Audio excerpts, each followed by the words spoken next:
like to just ask the Chinese for a formal apology. Wait, an apology from China? This coronavirus originated in China, and I have not heard one word from the Chinese. A simple "I'm sorry." There's a war of words going on between China and the US since the start of the coronavirus outbreak. A fight to control the narrative, where did the pandemic begin, and who is to blame, and an opportunity to flex superpower muscle. As of April 1st, the US has more than 189,000 coronavirus cases and more than 4,000 deaths, becoming the world's most infected country. Meanwhile, China seems to have been successful in containing the virus, with the WHO representative of the country stating that, quote, "it is an epidemic that has been nipped as it was growing and stopped in its tracks." This is very clear from the data that we have, as well as the observations that we see in society in general. And so you'd think that the two superpowers might lend a hand to each other, join forces and find ways to learn from each other, to save themselves and all of us from this pandemic. But as you probably guessed, that's not what has been happening.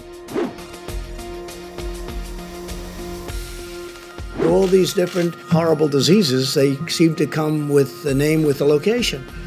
And this was the Chinese virus. But I don't have to say it. If they feel so strongly about it, we'll see. And it's not only Donald Trump. This is the Wuhan coronavirus. This virus did not originate in the United States. It originated in Wuhan in Hubei province in China. It originated some time ago. Unfortunately, rather than using best practices, this outbreak in Wuhan was covered up. US officials keep reminding us that coronavirus originated in China and blaming Beijing for covering it up, essentially holding it accountable for what is now a global outbreak. This hasn't sat well in Beijing, that has commented on what it sees as the, quote, immoral and irresponsible response of the US to the pandemic.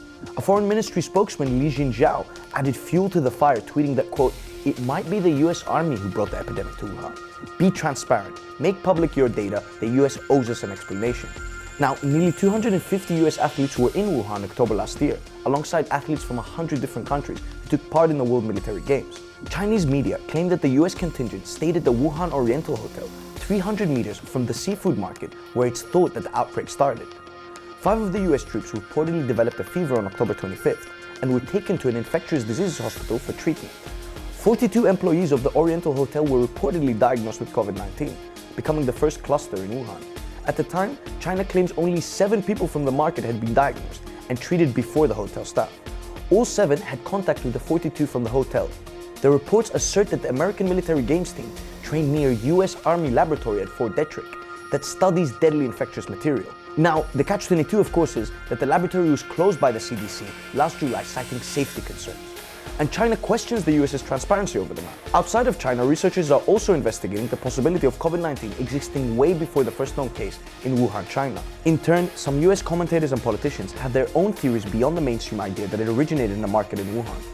Senator Tom Cotton, a Republican from Arkansas, right-wing radio host and Presidential Medal of Freedom recipient Rush Limbaugh, Steve Bannon, and the New York Post Stephen Mosher have all peddled ideas like the coronavirus being a byproduct of biological warfare, that China cannot be trusted with handling deadly pathogens, and that Beijing is keeping some kind of secret about the origin of the diseases.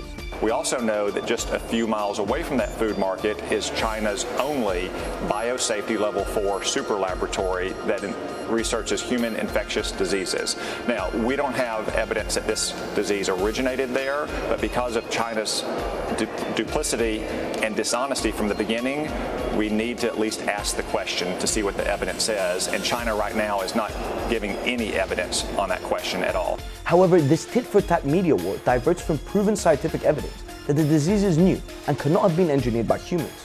Rather, that it emerged from wildlife, jumped into humans, and with its current 1 to 3% fatality rate, cannot have been designed as a weapon of biological warfare.